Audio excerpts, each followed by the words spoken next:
ഇന്നത്തെ എൻ്റെ വീഡിയോയിലേക്ക് എല്ലാവർക്കും സ്വാഗതം. ഇന്ന് നമുക്ക് നല്ല പെർഫെക്റ്റ് ആയിട്ടുള്ള ക്രിസ്പി ആയിട്ടുള്ള അച്ചപ്പം ഉണ്ടാക്കിയെടുത്താൽ അതിന് എന്നോട് എടുത്തിരിക്കുന്നു 1.5 കപ്പ് മൈദ, 2 മുട്ട, 1/2 കപ്പ് പഞ്ചസാര, 1/2 കപ്പ് അരിപ്പൊടി, 1/2 ടീസ്പൂൺ ജീരകവും ഏലക്കായും പഞ്ചസാരയും കൂടെ പൊടിച്ചത്, 1 ടീസ്പൂൺ ജീരകവും കറുത്തെള്ളും, 1/2 കപ്പ് തേങ്ങയുടെ 1/4 പാലും എണ്ണ ഇവിടെ എടുത്തിരിക്കുന്നത്. ഇനി നമുക്കൊരു ബൗളിലേക്ക് ഈ ഐറ്റംസ് എല്ലാം കൂടി ഇട്ട് കൊടുത്ത് നല്ലപോലെ ഒന്ന് മിക്സ് ചെയ്തെടുക്കാം. നിങ്ങൾക്ക് കൈകൊണ്ട് കുഴച്ചെടുക്കണമെങ്കിൽ കട്ടിയില്ലാതെ, അതായത് തരിയൊന്നും ഇല്ലാതെ നല്ലപോലെ അത് കൈ കൊണ്ട് കുഴച്ചെടുക്കാവുന്നതാണ്. ഞാനിതൊരു മിക്സർ ഉപയോഗിച്ച്, അതായത് കേക്ക് മിക്സർ ഉപയോഗിച്ചാണ് ഞാനിത് മിക്സ് ചെയ്തെടുക്കുന്നത്. അല്ല നിങ്ങൾക്ക് മിക്സിയിലാണ് ഇത് മിക്സ് ചെയ്തെടുക്കുന്നതെങ്കിൽ ഈ എള്ളും ജീരകവും മാറ്റി വെച്ചതിന് ശേഷം മാത്രം ബാക്കിയുള്ള ഐറ്റംസ് എല്ലാം കൂടെ ഇട്ട് 1/2 കപ്പ് വെള്ളം കൂടെ ഒഴിച്ച് നല്ലപോലെ 1 മിനിറ്റ് തൊട്ട് 2 മിനിറ്റ് വരെ നിങ്ങൾക്ക് നല്ലപോലെ എല്ലാം ഒന്ന് മിക്സ് ചെയ്ത് വരുന്നതിനനുസരിച്ച് മിക്സിയിലിട്ട് ഒന്ന് അടിച്ചെടുത്ത് ഒരു ബൗളിലേക്ക് മാറ്റി വയ്ക്കാം. അതിനുശേഷം മാത്രം നമ്മളെടുത്ത് വെച്ചിരിക്കുന്ന ജീരകവും എള്ളും അതിലേക്ക് ചേർത്ത് കൊടുക്കുക. അതുപോലെ തന്നെ അരിപ്പൊടി ഉപയോഗിക്കുമ്പോൾ നിങ്ങൾ പുട്ടിൻ്റെ പൊടി ഉപയോഗിക്കാതിരിക്കുക, തരിയുള്ള പൊടി ഉപയോഗിക്കാതിരിക്കുക. ഇടിയപ്പത്തിൻ്റെ പൊടിയോ അപ്പത്തിൻ്റെ പൊടിയോ വറുത്ത അരിപ്പൊടിയോ നിങ്ങൾക്ക് ഉപയോഗിക്കാവുന്നതാണ്. അതുമാത്രമല്ല, നിങ്ങൾക്കിത് മൈദാപ്പൊടി വെച്ച് ഉണ്ടാക്കണ്ട എന്നുണ്ടെങ്കിൽ നിങ്ങൾക്ക് അരിപ്പൊടി ഉപയോഗിച്ച് അച്ചപ്പം ഉണ്ടാക്കാവുന്നതാണ്. അതിനുശേഷം ഇതെല്ലാം കൂടെ നമുക്കൊരു മിക്സറിലിട്ട് നമുക്ക് നല്ലപോലെ ഒന്ന് മിക്സ് ചെയ്തെടുക്കാം.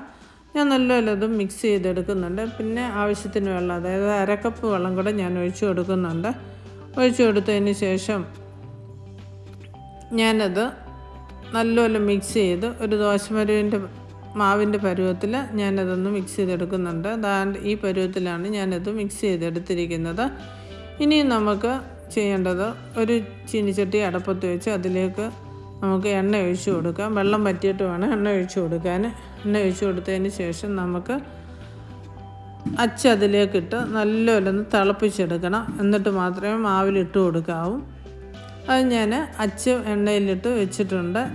നല്ലപോലെ ഒന്ന് തിളച്ചതിന് ശേഷം നമുക്ക് മാവെടുത്ത് മാവിലേക്ക് അത് മുക്കി കൊടുക്കാം. മാവിൽ മുക്കുമ്പോൾ എപ്പോഴും അതിൻ്റെ 1/4 ഭാഗം വരെ മുക്കാവും. അല്ല എങ്കിൽ അത് അച്ചിൽ നിന്ന് ഇറങ്ങി വരാൻ പാടാണ്. ഞാനിത് ആദ്യത്തെ അച്ചപ്പം ആയതുകൊണ്ടാണ് അതൊരു ചെറിയൊരു ഇത് വന്നത്. അത് നല്ലപോലെ ഇങ്ങനെ അച്ചിൽ നിന്ന് ഇളകി വന്നതിന് ശേഷം തിരിച്ചും പിരിച്ചും ഇട്ട് ഒരു ബ്രൗൺ കളർ ആകുമ്പോൾ ഇതുപോലെ ആ അച്ചപ്പം കമത്തി കോരി എടുക്കാവുന്നതാണ്. അത് നിങ്ങൾ അരിപ്പയിൽ വയ്ക്കുമ്പോഴും അങ്ങനെ തന്നെ വയ്ക്കുക. കംപ്ലീറ്റ് എണ്ണയും അതിൽ നിന്ന് ഊറി വരാനാണ് നമ്മൾ അങ്ങനെ ചെയ്യുന്നത്. അതുപോലെ തന്നെ നമ്മൾ ഒരച്ചപ്പം ഉണ്ടാക്കിയതിന് ശേഷം പിന്നെ ആ അച്ചം എണ്ണയിലിട്ട് ഒരു 10 സെക്കൻഡ് ഒന്നുകൂടെ ഒന്ന് തിളപ്പിച്ചതിന് ശേഷം മാത്രം നിങ്ങൾ മാവിലിട്ട് മുക്കുക. അതേപോലെ തന്നെ മാവിൽ മുക്കുമ്പോൾ വളരെ ശ്രദ്ധിക്കണം, അത് കംപ്ലീറ്റ് അച്ച് മുങ്ങിപ്പോകരുത്. അതുമാത്രമല്ല, ഒരു 4-5 അച്ചപ്പമൊക്കെ ഉണ്ടാക്കി കഴിയുമ്പോൾ നിങ്ങൾ ആ മാവ് ഇടയ്ക്കൊന്ന് ഇളക്കി കൊടുക്കണം. അല്ല എങ്കിൽ ഈ അച്ചിൻ്റെ ചൂട് കൊണ്ട് ആ മാവ് വെന്തു പോകും. പിന്നെ അച്ചപ്പം ഉണ്ടാക്കാൻ പ്രയാസമാണ്.